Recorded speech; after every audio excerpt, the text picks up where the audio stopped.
زما د اسلام گرانو قدرمنو سامعینو حضراتو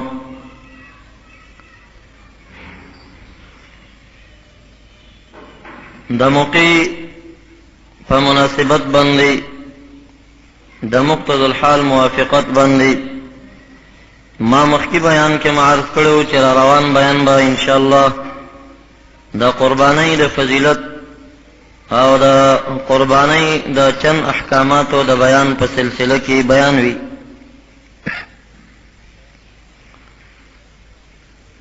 نو دا وعده د امتثال او پوره کولو په بنا باندې نن بیان ان شاء الله د قربانی احکامات او هغه سروي چې پاغي باندې قربانی کیږي داغي بیان او هغه عیبونه او نقصانات چې هغه د قربانی د نه جواز او داغي عیب د وجنه قربانی خرابيږي داغي بیان او ورسره چند نقصانات چې د عام خلکو په قربانی کې پیښیږي پاغي باندې غاهیو تنبیه او نصاب او ملک د نصاب د قربانی داغي وضاحت ان شاء الله او دا شان چې مردگانو پسې قربانی رسی کنا یا ثواب لري کنا داغي وضاحت. خلاصه دا چې د قربانی د مسائل متعلقه مسائل چې کوم دی هغه ان شاء الله نن بیانې. قربانی د احناف په مذهب کې دا په مسلمانانو باندې واجب ده او امام شافعی رحمت الله علیه دې ته سنت وایي. فرق دا دی چې زمونږ مذهب کې چې کوم انسان مالک وي د نصاب یعنی مالدار وي او قربانی ونه کې نو دې ګناهګاریږي ور باندې او سنت داسې وکړ وي چې دا غي په نه کولو باندې انسان د ملامتۍ باعث ګرځيږي. یعنی د شفاعت په موقع چې نبی اکرم صلی الله علیه وسلم شفاعتونه د امت کوي نو چا چې سنتونه نوي کړي دا سړی به خړسترګې ولاړوي ملامت به وي ورته باعث د عقاب نوي د بعضو په قول. اگر که بدر الدین عینی رحمت الله علیه دا ذکر کړی دی چې د سنت مؤکد په پرېښودلو باندې انسان ګناهګاریږي لکه لایق د عذاب ګرځيږي لکه د واجبو په ترک باندې چې سړی ګناهګاریږي. دلیل په وجوب باندې هغه دا دی چې یو خدای چې قرآن عظیم الشان کې د قربانی په کولو باندې امر راغلی او امر تقاضا د وجوب کوي. رب ذوالجلال فرمایي فصل لربک منذ و رب خپلتا د اختر یا عام منذنا وانحر او قربانی کوا. نو دا وانحر لفظ امر دی او امر تقاضا د وجوب کوي. نو دینه پته لګي امام ابو حنیفه رحمت الله علیه فرمایي چې قربانی واجب او پنه کول باندې انسان ګناهګاریږي چې وسی او دا شان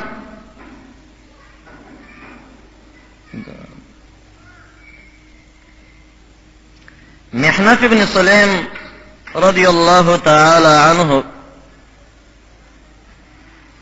مبارک فرمائی چې د عرفات په موقع باندې مونږ د نبی اکرم صلی الله علیه وسلم سره موجودو.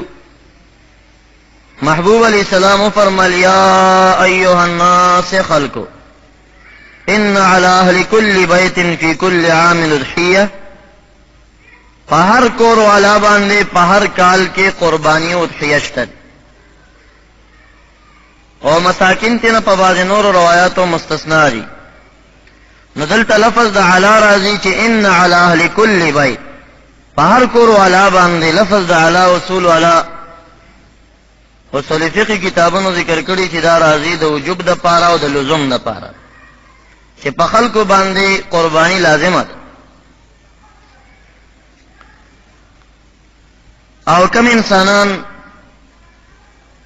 چې د قربانی وس نه لري وس د قربانی څه شي دی فکم انسان چې صدقه فطر واجبېږي هغه انسان باندې قربانی هم واجب. اوس صدقه فطر سرسایه پچا واجبېږي؟ سرسایه په هغه چا باندې واجب ده چې کم سړی 200 درهمه یا د هغې موافق پاکستاني، افغاني یا نور ملکونو روپۍ ولري، او هغه 200 درهمه که درهم ریټ ته واړولی شي نو نن سبا په 220 کې غالبا چې درهم چلیږي، د سپینو زرو پخوانی روپۍ. نو د سلو نه جوړیږي 12 زره او د 200 نه جوړیږي 40 زره کلدارې. بعضې نن سبا مفتیانو 30 زره ښودلي دي د احتیاط د وجې. نو 30 زره کلدارې چې کوم انسان قرضه ور باندې نه وي، د خپل مال نه لکه کم ضرورت وي د هغې نه سیوا ولري، په دې سړي باندې سرسایه هم واجبه ده. دی به بل نه سرسایه نه اخلي، ورته ناجایز دی، او په ده باندې قرباني هم لازم او واجب، او دی به د دې مال زکات هم بیا ورکوي، زکات هم پې فرض. خو فرق د زکات او د سرسایه او د قربانۍ معمولی شته.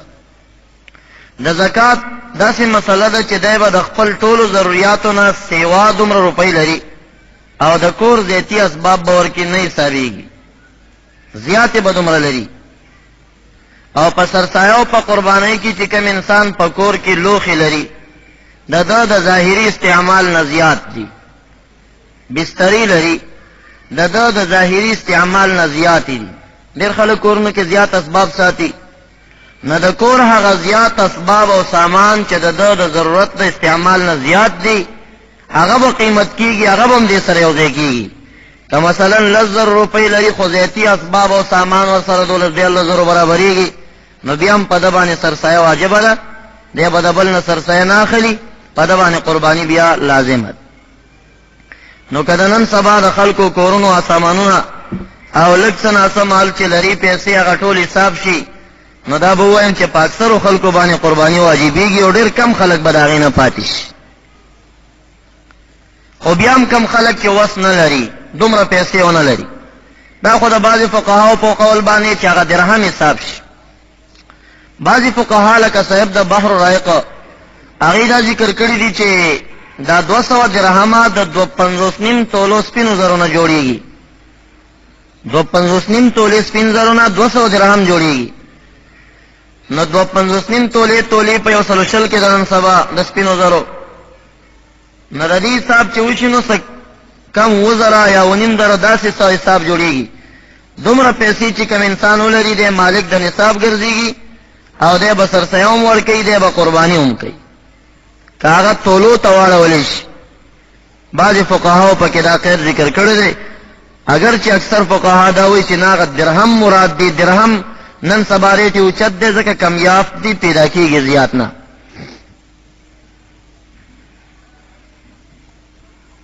او د وفات شده اشخاصو نه قرباني کول، که چېرته هغه وصیت کړی وي، تازه مړ کېږي، وصیت وکړي چې زما قرباني به کوې، بیا خو په پسماندګانو باندې وصیت پوره کول واجب دی او لازم دی، بیا به خامخا قرباني کوي. خو شرط په هغې کې دا دی چې بیا هغه د قربانۍ غوښه په کور کې نه خوري، خیرات کوي وی، لږه به هم ترې نه خوري که وصیت یې کړی، او که هغه مرده وصیت نه و کړی او زوی دی عیسی کال پلار یا والدین مړه دي یا پخوا مړه دي، خو د ده داسې شوق دی تبرعا استحسانا ثوابا وایي چې پلار پسې قرباني کومه، نو دا د عامو قربانیو په شکل باندې 3 حصې دي چې بهترینه طریقه دا ده. یوه حصه دې په خپل خپلوانو وخوړلی شي، یوه حصه دې غریبانو مساکینو فقراو ته، او یوه حصه دې په خپل استعمال باندې راولي. بهترینه طریقه ده. او کم خلک چې وایي چې وفات شده اشخاصو پسې قرباني نه کېږي او یا هغې ته مرداره وایي، نو حلالو ته حرام ویلو باندې انسان کافر کېږي. د دې خبر نه خلک ډېر زیاته ډډه وکړي. بیا خاص کر چې کوم عاشقان او محبین د نبی اکرم صلی الله علیه وسلم مبارک پسې قرباني نه کوي او یو بېدینه پیدا کېږي، دې ته مرداره وایي او حرامه وایي، نو دغه انسان دې په خپل ایمان باندې ویریږي،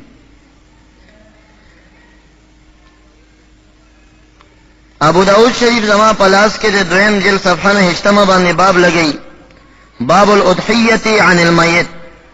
یو سړی وفات شوی دی داغه نه قربانی کول څنګه دي. حدثنا عثمان بن ابي شيبه قال اخبرنا شريك بن بالحسناء عن الحكم عن حنش قال رأيت عليا رضي الله تعالى عنه يضحي بكبشين. دے مبارک فرمائی کہ ما حضرت علی سے مبارک لیدل چې دو ګډان به لالول. فقلت ما هذا ما ورتویل چې دا دو ولې لالای. فقال ان رسول الله صلى الله عليه وسلم اوصاني ان اضحي عنه.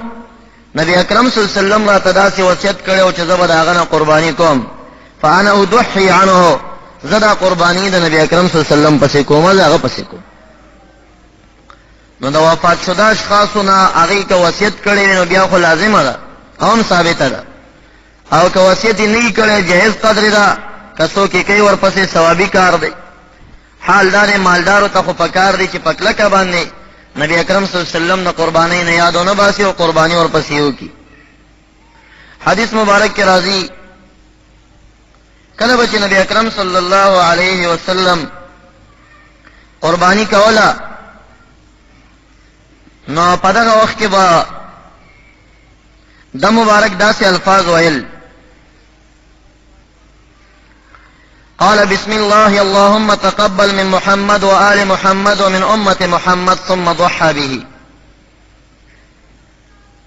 علوی چې کولنو فرمایل وای چې د خدای په نوم باندې ده اللهم یا خدای تقبل من محمد صلی الله علیه وسلم زما د طرف نه قبول کی وآل محمد صلی الله علیه وسلم زما د اولاد سیدان اهل بیت څومره بهترین خلق دي لکه نبی علیہ السلام خپل قربانی کی دوی ځان ته یادای چې زما د اولاد سیدانو نه قبول کی ومن امه محمد صلی الله علیه وسلم او زما د ټول امتیانو نه قبول کی. هیڅ ضرورت موتا ته نشته ده کله دنیا ته راغلم نه پیدام نه هغه مبارک خپل قربانی ثواب تا پسې بخي. خو یو روایت کې داسې راغلل چې عام امتیان یاد شوي دي. یو روایت دویم کې داسې راځي چې نبی اکرم صلی الله علیه وسلم با د خپل امتیانو پسې د قربانی ثواب بخا خدا سے به ویل چې من امت محمد من لم يضحي زما امتیانو کې چې چا د غریبۍ د وجه نه قربانی نه ده کړې نو زما هغه امتیانو ته ثوابونه ورسې چې کوم امتیانو قربانی کړي نه. نو تنوی پیدا هغه تا پسې د خپل قربانی ثواب بخي نو قربانی کول پچا پسې او یا هغه پیدا یا نه پیدا یادا شي هغه وفات شي دنیا نه تلی اگر که نبی علیہ السلام مرقد کی حیات دے زندہ دے په خاصه زندگی باندې نو دا جایز دی ناروا نه دی. او کم خلق چې دي ته ناروا وایي هغه خلق سره د خپل ایمان خطر پیدا شي چې حلال ته حرام وایي ولی ورته داسې وایي. او کم کسان چې هغه وس نه لري د قربانی د کولو وس نشتا نیت قربانی کولو ته نشتا دا غي بارک نبی اکرم صلی الله علیه وسلم فرمایي یو صحابی مبارک راغی ما سب بیان منتل چې په قربانی وکم نسو کم محبوب علیہ السلام ته فرمایي تاخذ من شعرک واصفارک وتقص شاربک تخپل وختان کم کا نکان دی پاک کا صفا کا خپل بریتون کم کا وتخلق عانتک او خپل فرض پاک کا نظام صفا کا فتلک تمام اضحیتک عند الله خدای تعالی په نسبانی پورا قربانی ستاوم دغه دا تا ته په دې باندې خدای تعالی پورا اجر درکې. بل حدیث مبارک کی او صحابی مبارک تپوسو کا یا رسول الله صلی الله علیه وسلم دا قربانی څه شیدا محبوب علیہ السلام تو فرمایل چې دا ستاسو د نکاح ابراهیم علیہ السلام طریقه او سنت. او بیا ورته صحابه کرامو داسې تپوسو کا چې آیا مونږ ته په دې اجر ملاويږي نو محبوب علیہ السلام تو فرمایلاو کم یو تاسو کې چې غوا یا او خلالای یا چلی دا هغه په هر ساس کې ته یولو د ویني باندې ورته یو نه کې لیکل کېږي. نو یو شخص تاسو کې چې یا رسول الله صلی الله علیه وسلم کمن کی یو کس وی چې هغه ګډه لالی نو بیا به ساجر وي. نو محبوب علیہ السلام فرمایل چې سو ګډه لالی د ګډ د وړۍ څومره ګڼ ګڼ ویښتان وي د هر ویښته په عوض کې ورته یو یو نیکۍ لیکل کېږي.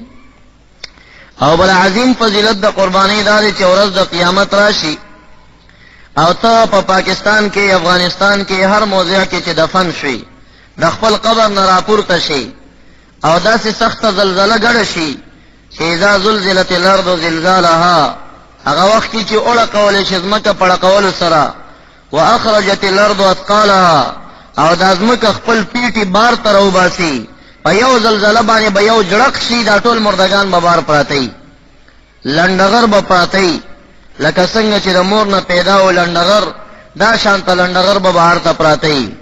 قال الانسان ما لها انسان به د ډېر حیرت نه وایي چې دا څه چل دی ځمکې لره دا څه پیو شو. یومئذ تحدث اخبارها په دغه ورځ باندې به ځمکه غږیږي او خبرې به کوي په ټولو هغه کارونو باندې چې د ځمکې د پاسه شوي دي. ارضی باندې چې زنا چا کړي د ځمکه به چغې وهي چې په ما یې دا کار کړی دی کغلای کړي کاری کړي نو ځمکه به ګوایانې ورباندې کوي. نو په دغه ورځ باندې به دوه فرشتګان پې مقرر شي منهم سائق و شهید یو به ګوایانې ورباندې کوي او بل به یې راکاږي لکه سړي چې په ساروي کې پړی اچولي الباب یې ورته کړی او غاړه داسې څه یې ورته بنده کړي او راکاږي ځان پسې. نو دا شانته به په دې هر انسان باندې فرشته مقرره یو داسې به یې راکاږي د حشر میدان ته. او یوم ینادي من مکان قریب او داسې ورځ ده چې د نږدې ځینه به ورته چغې وال کېږي اواز به راځي. نو بعضې علما دا فرمایي چې د هرې پوندې د انسان نه به یو دهشتناک او سخت آواز راپورته کېږي د هر د انسان پوندې نه به یو سخت آواز ورته راپورته کېږي او دی به د حشر میدان اړخ ته راکاږي. سرا لکا مالنگ دلتا کے رالم لاشم دخپل مور پدوبارنگ دلتا کے رالم لاشم مرس پگمئی دا ستا رخسار تا نرسیگی ستا دا حسن سو مقدار تا نرسیگی بہارون خزانون بڑیر راشی مدینی دا ستا بہار تا نرسیگی. اکی سر بتاو ستا اکی سخوانے شاہ تا پکا باڑی بازار کی پاہل سنت والجماعت کے سٹ مرکز کے رفیظ اللہ و اسد اللہ سرا ہر ساتھ ملاوی گی.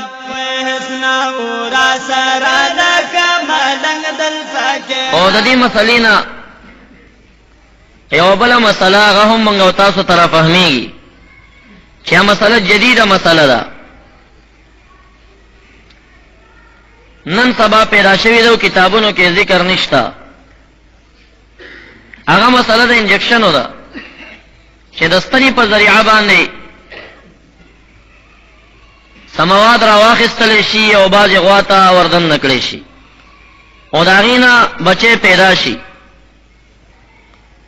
نو دا مسله دا ډاکټري جدیده ډاکټري ده پخوا ونه چې کتابونو راخستې وې اوس مولیان په شک و پک کې پراته دي او لانجې سره جوړې دي په دې مسله کې. خو نس چا سره هم په دې کې د یو فقهي عبارت نشته دی. د دې وجې نه زمونږ دغې مسلې ته که وکتلی شي او هغه ورباندې قیاس کړی شي اگر که قیاس زمونږ کار نه دی نو دا به تفهم شي چې قرباني ورباندې جایز ده. که مثلا سارایي ګډانو باندې جایز نه ده پاهلي جایز ده خو سارایي ګډ د کورنۍ ګډې سره نزدېکت وکړه بچی ته پیدا شو بیا پې جایز ده یعنی د قربانۍ دا مسایل مور اړخ ته ځي. نو که دا مواد تا د هر څه نه راخستې دي خدای دې مور اړخ ته ځي د مور نه خو پیدا دی که نه مور یې اهلي ده کور کې ساتلی شوې ده نو غالب ګمان دا دی چې په دې باندې به قرباني جایز وي. بیا هم د مزید تحقیق دپاره لوی لوی مفتیان د مدارسو موجود دي که تاسو هغې سره تعلق ساتئ رابطې کوئ معلومات ته حاصلوئ نو ښه خبره ده. خو زه د خپل کم فهم موافق دا خبره کوم چې قرباني به ورباندې جایزه وي. ممکن چې زما دا مسله نه کتابونو سره برابر وي ممکن چې دا خلاف وي نو تاسو ته پکار دي چې په دغه مسله کې زراعتي داسې شی نه چې هغه په ستنو باندې د هغې څه استعمال شوي او بیا بچي پیدا شوي داسې څاروونه ځان چې وساتئ شک نه به خلاص شئ. که چا اخیستې وي نو بعضې مفتیانو حضراتو نه د استفتا وغواړي. زه ځان ته مفتي په دې مسله کې نه وایم زه مقلد سړی یم. فتوا ډېر لوی جرأت لري بلا مسئلہ دا شرکت دا پگڑو پچیلئی کی شرکت ناجائز دے پدے خطا سٹول پوئے گی او پوخا او پغواو غویو داشان پسنڈا میخا کی شرکت روا دے ترو نفرو پوری خو پدی کی مسئلہ دارا چی کدری شرکی کی کا پنزئی کا وہی وہ نبزیات نہیں خدا وہ نفرو کی بیوکس دا سی نوی چی آغا پورا وہ میسین کمی پیسے اور کی ورکڑی مثلا یو سڑے دے غریب دے وس میں نکی گی بس وہ نفر شریکان دی دا یو وی زبا پکی و نیما واخلا موتا پکی نیما واخلا نو پدا کا وقت سر بیا قربانی خرابی گی دا دی سڑی دا قربانی نشکی دی عیبون دا قربانی اس شیدی چی داغا سبب دا منعی گردی گی و قربانی پہ ناجائز دی کم ساروے چی پدوار استر کو بانیڑن وی داغی قربانی ناروا دا جائزن دا داشان کم ساروے چی پا یو استر کا بانیڑن وی او دویم استر کے جوڑی نوم قربانی پہ جائزن دا او داشان کم ساروے چی یو استر کے جوڑا دا دویم استر کے نیم نظر تلے دے نمشتا نو پاغی بانی ہم قربانی جائزن دا دلکی متعلق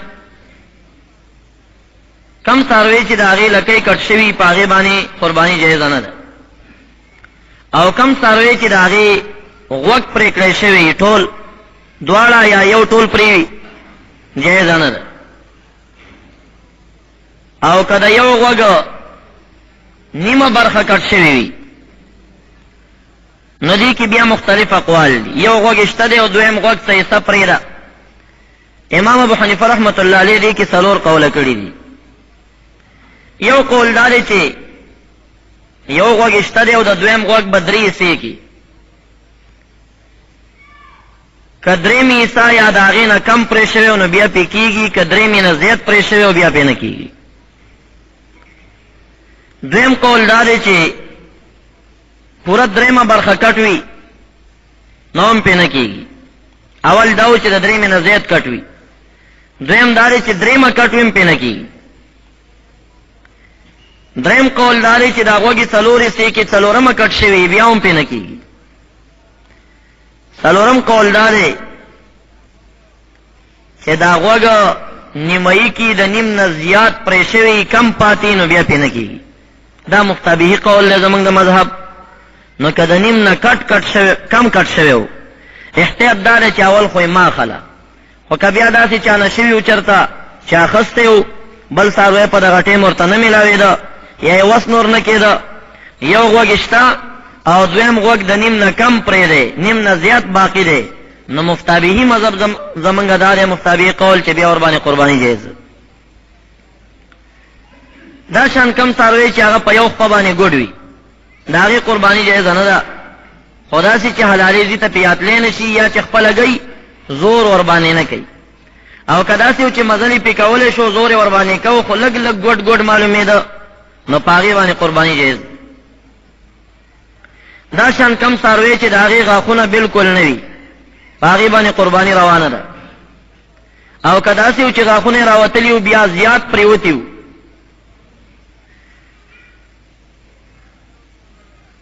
نو بیاوم جائزہ ندا او کداسیو چی زیاد پاتیو کم غرزیدلیو قربانی وربانی رواد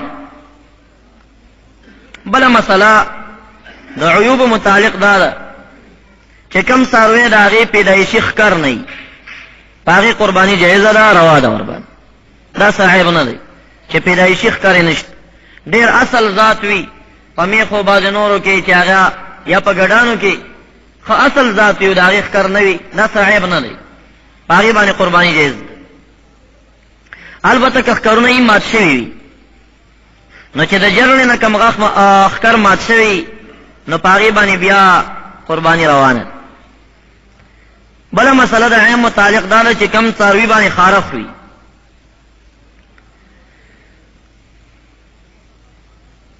نو که فقط خارخ ویو داغی پا غوخ و چاغوالی کی تاثیر نوی کڑے نو پاغی قربانی رواد صرف خارخ پہ لگی دلی خود داغی پا چربوالی و چاغوالی کی صاحب نہیں روستے نو بیا رواد او کدا سے خارخ قربان دیوی چاغی دمر لاغر و خوار کڑی چی دیر کمزور معلومی گی و دی دا دی خارق دلا صدا سیوی نو دا عیب بیا شریعت کی عیب دے بیا وربانی قربانی جائزہ نہ دا. خدا شان کم ساروی چی خسی وی لکه دا بعض خلکو ټکولی وی نو پاغي باندې هم قربانی جایز ده، هغه صعب نه دی په شریعت کې، قربانی پې کېدی شي. او کم ساروی چې بیمار وي ښکارا مرض والا چې هر بیماری ورکی او تا ته پته ولګي قربانی ور باندې جایز نه ده، چې هغه ډېر خوار کړی وي بیکاره کړی وي پاغي به قربانی نه کوي. دا یو څو عیبونه. د دینه بعد یو سړی دی چې هغه ساروی روغ جوړ واخیسته، روغ سالم ساروی خسته دی، ورستو پکې عیب پیدا شي. پنځه شپږ ورځې لس ورځې مخکې اخستی دی، ښه پاک روغ جوړ دی، رستو یو عیب ورکې ولیده، یا شپه ګوډه شوه یا یو کار پکې راووته مرض، داسې عیب لکه دا مخکې چې بیان شو چې قرباني پې نه کېده. نو که دا سړی چېرته مالدار وي چې قرباني پې لازمه او واجبه وي، نو په دغه ګډ یا په دغه څیز باندې قرباني جایزه نه ده، دی به ځان ته بله خلي. او که دا سړی غریب وي، هسې د مستۍ نه یې قرباني کړي وی دا خلک یې کوي ثوابي کار دی زه یم کوم، ډېر مالدار نه دی وسدار نه دی، بس غریب دی واجبه پې نه ده او ځان نه یې کړې ده، او د ده په څاروي کې دا عیب رستو راووته، نو باک نه کوي د دې عیب سره دی حلاله کې د قرباني مقبوله ده، قرباني صحیح ده. او که مالدار نو بل باخلي. او دا شان د مالدار سړي دپاره عیبجن څاروی اخیستل ناروا دي، که یې واخیسته د اول نه هغې باندې قرباني نه کېږي بله به. او د غریب سړي دپاره عیبجن څاروی اخیستل هم جایز دي، که یې وکړه په هغې هم قرباني کېدی شي، په هغه خو هسې هم لازمه نه ده، ثوابي کار یې رانیولی دی. کوشش دي دا کوي چې بې عیبه واخلي، که عیبدار یې واخیسته قرباني پې کېږي.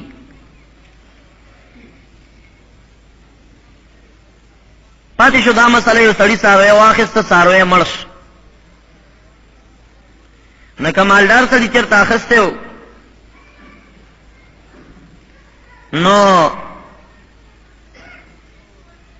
دی به بل څاروی اخلي او قرباني پې لازمه ده کوي به.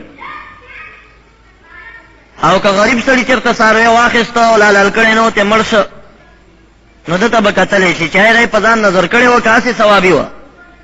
که ده په ځان نظر کړې وه لازمه کړې وه چې زه به خامخا دا کوم نظر دی په ما، نو بیا به دی بل ګډ حلالوي. که غریب هم وي اوس د چا نه قرض واخلي خو ګډ به حلالوي، ګډي کار شوي وي.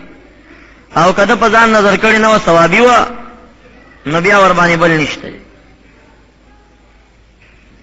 بله مسله دوره کې ده یا د غلا ده. څاروی چا واخیسته او هغه څاروی ورک شو یا چا پټ که، دا ځوان لاړو نو بل څاروی واخیسته، د قربانۍ شپې چې راورسېدې هغه زوړ څاروی هم پیدا شو، دوی اخیستی دي، اوس یو اخیستی دی ورک شه، بل یې واخیسته، چې بل یې واخیسته هغه ورک بیا پیدا شو، اوس به څه چل کوي؟ نو دې مسله کې غریب برباد دی او مالدار سره گزارش دی. نو مالدار ته اجازت دی چې اولنی حلالوي که رستنی حلالوي، یو به حلال کړي بل به بېرته خرڅ کړي ځان دپاره، کار یو حلالوي حلال دی کړي. او غریب سړی هغه به دا دواړه حلالوي. بیا غریب سړي باندې خو واجبه نه وه که نه، خدای پې نه وه لازمه کړې، ده په دې اخیستو باندې په ځان لازمه کړه، چې کله ده په ځان باندې لازمه کړه دا تې چا پټه کړه ورکه شوه، دی لاړو بله یې واخیسته، نو بله خو هم پې خدای نه وه لازمه کړې، ده په ځان لازمه کړه، چې لازمه یې کړه دا لازم اوس نه ساقطېږي، چې هغه زړه پیدا شو اوس به دواړه حلالوي. بله مسله د قربانۍ متعلق هغه د مسافرینو ده. یو سړی مسافر دی نو په مسافر قرباني نشته، یعنې واجبه پې نه ده، ښه مالداره دی چین ته تللی یو ځای بل ځای تللی، قرباني پې لازمه نه ده. همدا وجه د حاجیان صاحبان چې څومره هلته ځي نو په هغې قرباني نشته، مسافر دي ټول. البته هغې چې کومې قربانیانې کوي په حج تمتع یا په قران کې هغه خو شکریه د حج ده، یا چا باندې څه لازم شوي دمونه یي، خو قرباني ور باندې نشته دی، مسافر دی. او که یو سړی دی چې هغه کور کې د مسافر د خوانه قرباني کوي، حج ته څوک تللی دي یا نورو تجارتونو ته تللی او خاندان والا وایي مونږ یې کوو ورنه، نو دې مسئلې ته باید ستاسو فکر وي چې په دې کې د مسافر اجازت ضروري دی. ټلیفون باندې به رابطه کې هغه ته به وایي چې زه ستا له خوا نه قرباني کوم، دلته چا سره مې شریک کړی یا ځان ته کوئی کم کوئ نه کم. که ټلیفون دې ونه کوئ اجازتنامه دې ترې وانخېسته نو دغه قرباني نه ده شوې، او که هغه واپس راغی او لانجې در سره واچوله چې دا تا ولې کړې ده نو پیسې به م هغه ته الټه ورکړې. او که دا قرباني دې په 2 نفرو شریکه کړې وه د مسافر دپاره، تاسو څه پکې کورني وئ یو پکې مسافر مو ګډ کړی و، په مسافر نه مو اجازه نه واخیستې، نو ستاسو د 2 واړو قرباني خرابه شوې ده، د یو قرباني هم نه کېږي بیا. نو مسافرین د هغې نه تپوس ډېر ضروري دی چې د هغې اجازت په دې کې وي.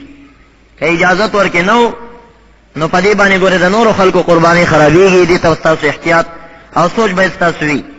نو د مسافرینو نه قرباني کول ښه خبره ده، وایي کوي خو اجازت یې وغواړئ، جایز ده، ثوابي کار دی، خو شته ورباندې نه دی، لازم ورباندې نه ده.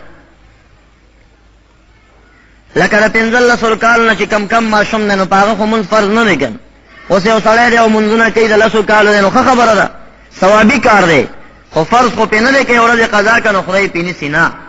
که مسافرینو چرته ونه کړه نو ګناهګار نه دي، او که شوقي تې نو چا کوله ودي کړي خو د هغې اجازتنامه ورکړي شرط. دا شان بله مسله دا ده چې یو سړی په شریکه باندې قرباني واخیست، په شریکه یې قرباني وکړه او دغه 2 کسه 5 کسه شریکان دي، په دې کې دا یو سړی د قرباني کولو نه مخکې مړ شو، اجل راغی، مرګ راغی ورته، نو اوس به د ده وارثان وي، هغه وارثانو نه به دا شریکوال اجازت غواړي چې ستاسو اجازه ده چې مونږ دې مړي دا یې سره اوس مړ شوی دی، مونږ د هغه د خوا نه دا قرباني وکړو. که وارثانو اجازت وکړه قرباني صحیح ده، د هغه غیسې ثواب هغه ته قبر ته هم ورسېږي. او که وارثانو اجازه ونه کړه او بې اجازته دا څاروی چې حلال کړه نو د دې 6 نفرو د یو قرباني هم نه ده شوې. اجازتنامه به د وارثانو پکې شرط وي چې وارثانو اجازت وکړه نو بیا جایز ده، او که وارثانو اجازت ونه کړه نو بیا جایز نه. یو خبره شته، که چا دې وخت کې مریض دی قرباني چا سره شریکه ونیوی اذان ته او دی مخکې تېنه مړ کېده، نو چې مخکې تېنه مړ شه او د وصیت وکړه چې زما دا قرباني به خامخا پرېږدئ نه اوس به یې کوئ، نو بیا خو لازمه ده په وارثانو چې به پوره کوي، خو د هغې غوښه به په کور کې نه خوري، هغه به چې کم دی نو خلکو ته ټوله ورکوي، وصیت دی به خلکو باندې خیراتوي. بله مسله دا ده چې اکثر پیښېږي ډېر خلک یې چې په قصابانو باندې حلالۍ کوي، جایز د قصاب باندې حلاله کول. بهترینه طریقه دا ده چې انسان ته خپله حلاله یاد یې خپله حلال کړي. نبی علیه صلات وسلام به په خپله ګډان حلالول، څاروي به حلالول، یو ورځ یې خان په خپلو لاسونو مبارکو حلال کړل. چاته طریقه نه یاد یا نه حلالوي، بل سړی نیوی شي وکیل قصاب دې راولي، بل څه چاته دې ووایي تا حلاله جایز، خو د ده حاضري په هغه ټیم کې بهترین کار دی چې دی ورسره وي نو ښه خبر. پاتې شو دا خبره بعضې امیانو کې ګډه ده چې کوم 2 کسان شریکان دي یا 5 حلاله چې کېږي نو په دې حلالۍ په ټیم به دا وواړه چې دی بسم الله الله اکبر چغې وایي، نو دا د کتابي مسله نه چې ټول به چغې وهي. البته په دې 2 واړو کې یا وواړه یا یو یا 2 یا 3 قصاب حلالۍ یا یو حلالۍ یا بل ورسره داسې لاس کېښوده پې یعنی شریکېدو ورسره، نو بیا به دا 2 باندې واجب دي چې 2 به بسم الله الله اکبر وایي. یو چا په قصاب حلاله کوله او د حلالۍ په ټیم کې دا مالک ثواب د پاره ورسره داسې لاس کېدي، نو چې لاس یې کېښوده نو اوس به 2 بسم الله الله اکبر وایي. یو باندې اکتفا به نه کېږي، په 2 واجب دي چې 2 به یې وایي. او چې لاس دې نه ایښی او چا ته دې اجازت وکړه بس یو ځل بسم الله الله اکبر چې ما قصاب یا یو شریکوال وایي ټولو نه کافي کېږي. د حلالۍ په ټیم باندې د نبی اکرم صلی الله علیه وسلم طریقه دا وه چې هغه مبارک به فرمایل انی وجهت وجهی للذی فطر السماوات والارض حنیفا وما انا من المشرکین، یقینا ما خپل ځان مخ او خپل تمام وجود دا مخامخ کړی دی هغه ذات لره چې هغه د اسمانونو د ځمکو پیدا کوونکی ذات د اسمان ځمکې هغه پیدا کړي دي او داسې پیدا کړي چې اولا موجد هغه دی. حنیفا په حال کون زما کې چې زه به همیشه د باطل نه حق طرف ته رجوع کوم، چې حق او باطل لانجه راتله نو زه به د حق ملګری یم، د باطل ملګری به نه یم. وما انا من المشرکین، او زه مشرکانو نه نه یم. ان صلاتي ونسكي ومحياي ومماتي لله رب العالمین، یقینا زما عبادتونه بدنی ونسكي زما هغه مذبوحي حلالی چی دی، ومحیای و زما تمام زندگی ومماتی و زما مرگ لله رب العالمین، دا خاص رب العالمین دا پارا دی، لا شریک له اغلر شریک نشتا، وبذلك امرت وانا اول المسلمین، پدی ما تا امر کرشی و دا اول دا مسلمانانو نیم. نو دا دعا کسو کی ادولی شی مستحبه طریقه دا، چاوکل ثواب دے کوئی نکل گناہگار اور بانی ندی. آگین بعد بوئی اللہم منک ولک الہا، امستان دی دا احسانات ولکم استاد رضا دا پاردالا لکم، بسم اللہ اللہ اکبر بوئی حلالا بوکی بس. او چی آخرہ کی دا دعاویل پکار دی، اللہم تقبلہ منی کما تقبلت من حبیبک محمد وخلیلک ابراہیم علیہم الصلاة والسلام، خدای زمانہ قبول کی او دا سیرانا قبول کی لکتا دا نبی اکرم صلی اللہ علیہ وسلم نا قبول کریوا، او دا سیرانا قبول کی لکتا دا ابراہیم علیہ السلام نا قبول کریوا. نو دا دعا کول ورکه مستحب دی او بهترینه طریقه ده. او غوښه د قربانۍ مستحب طریقه دا چې دا په درې څو باندې تقسیم شي. یو یې خپلوانو ته ورکړی شي او یا خپلوانو ته په اختر کې دعوت وکړي شي، را مېلمانه کړی شي. پخوا به دا رواج ډېر و، په دې کې اتفاق زیاتې ده، محبت زیاتې ده. اکثر دا خویندې او بعضې نږدې خپلوان دا به خلکو را غوښتل، دا رواج رو رو په کمېدو باندې دی. نو هغه کم شیونو چې محبت زیاتېدل هغه شیونه نن سبا په کمېدو دي. او دا فساد د چا نه جوړ دی؟ د بېدینه مولیانو نه، چې هغوی ورته وایي دا بدعت دی او دا بدعت دی. امیان یې په شک کې واچول، نه هغوی وایي چې زه خو یې ثواب دپاره کوم، چې لا پکې بدعتي کېږم نو کوم یې څه دپاره. هر هغه کار چې په هغې کې تاسو اتفاق طرف ته دعوت کېږي هغه کله هم ناروا نه وي. په هغې کې ستا مینه او محبت زیاتېږي هغه ناروا کار نه وي. هر هغه کار چې په هغې کې تا جوړ نه راځي، توړ راځي، بې اتفاقي راځي، یعنې که هغه هر قسم ته کار وي هغه بیا ناجایز کار دی، هغې نه به ځان ساتي. ډېر کله چې به یو کار وي مستحب به وي، ثوابي کار به وي، خو په هغه ثوابي کار باندې یو لویه بې اتفاقي په امت کې راځي، نو تا ته نه وي په کار چې دا ثوابي کار وکړې، بس دې نه تېر شه، خو دا بې اتفاقي مه راوله. ډېر کله چې به یو کار مکروه وي، یعنې داسې غټه ګناه به نه وي، وړه ګناه به وي، خو په هغې به د دوه مسلمانانو کور جوړېږي، اتفاق به پکې راځي، تا ته پکار دی دا مکروه وکړه. اوس دا دروغ ویل خو ناروا دي، خو چې د دوه مسلمانانو کور پې جوړېږي تا ته دروغ ویل روا دي. نو ګوره دا اتفاق شریعت خوښوي، بې اتفاقي نه خوښوي. نو یا دې مېلمستیا ورته وکړی شي، یا دې کورونو باندې تقسیم کړی شي، او یوه حصه په غریبانو مساکینو باندې. اول حق د ګاونډیانو دی، ځکه ګاونډي یو څو حقوق لري. کم ګاونډي چې د خپلوان دی 3 حق لري. یو دا دی چې مسلمان دی، هغې حق در باندې ته مسلمانې. نبی علیه السلام فرمایي دا مسلمانان ټول چې کم دي دا کرجل واحد په شان ته د یو سړي دي. اذا اشتکا راسو اشتکا کله، یو انسان کې چې سر خوږېږي ټول وجود یې خوږېږي، چې خپه یې خوږېږي ټول وجود یې خوږېږي. دا ټول مسلمانان باید د یو ډانچې په شکل باندې شي، چې په یو مسلمان سختی راځي بل مسلمان پې خفه شي، بل مسلمان پې داسې ودردېږي لکه ګویا کې دا کار په ده باندې راغلی دی.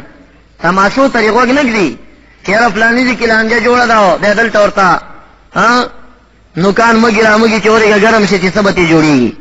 په کار خدا ده چې اهل حقو سره ته ملګرتیا وکړې، د هغه په سنګر کې پرېوځې او د باطل مقابله وکړي. که هغه نه شي کولی د شپې تهجدونه وکړي، دعاګانې وکړي اهل حقو دپاره، او که هغه دعاګانې راشي نه خو دې وس کېږي. نندارې او سیلونه مه کوه چې ته ورېږه نوکان ګرمې چې اوس به څه جوړېږي، څه به ترې کېږي. دواړه خو په حق کېدی نه شي، یا به یو حقي یا به بل حقي. حق پرست طرف ته به درېږي او د باطلو به مقابله کړي. نو په آخره کې وخت کم دی، خبرې خلاصوم. نو دویمه حصه به خیرات کی. نو هغه ګاونډي چې مسلمان دی او خپلوان دی، نه یو مسلمان دی او دویم خپلوان دی او دریم دی ګاونډي دی، 3 حقونه دي. اول دا مخکې دی په ټولو. بیا هغه ګاونډي دی چې هغه خپلوان نه دی، نه یو خو مسلمان دی او بل دی گاونډي دی، دوه حق دی. بیا هغه گاونډي دی چې هغه مسلمان هم نه دی او خپلوان هم نه دی، یو هندوستا د کور په خوا کې دی. نو دا مسله یاد کړئ چې کافران چې څومره دي، کافر هندوان سکان چې ستا ملک کې ګرځېږي، په هغوی باندې فرضي خیراتونه نه کېږي، ناجیز دي. او نفلي خیراتونه په کافر باندې ډېر ثواب لري، تا ته پې اجر میلاوېږي.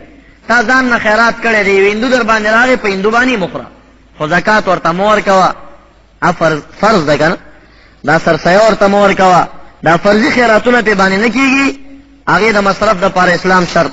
او دا نفلي خیراتونه چې کوم نه دا کېدی شي، نو د اختر د قربانۍ غوښه خیراتول دا نفلي خیرات دی، مستحبه خبر ده، بهترینه طریقه ده.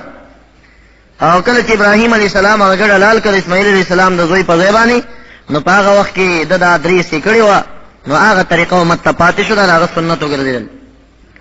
د قربانۍ د سرمن متعلق مسله دا ده چې دا قربانۍ سرمن قصاب ته په مزدورۍ کې ورکول جایز نه دي، دا به خیرات کوي. البته که د پخوانۍ زمانو د خلکو غوندې چا ورنه غلبیل جوړ که وچی کړه، یا ورنه مسله جوړه کړه، یا بوکه جوړه کړه، یا ګوډې جوړ کړه، یو شی ته جوړ کړه، نو بیا جایز دی ورته.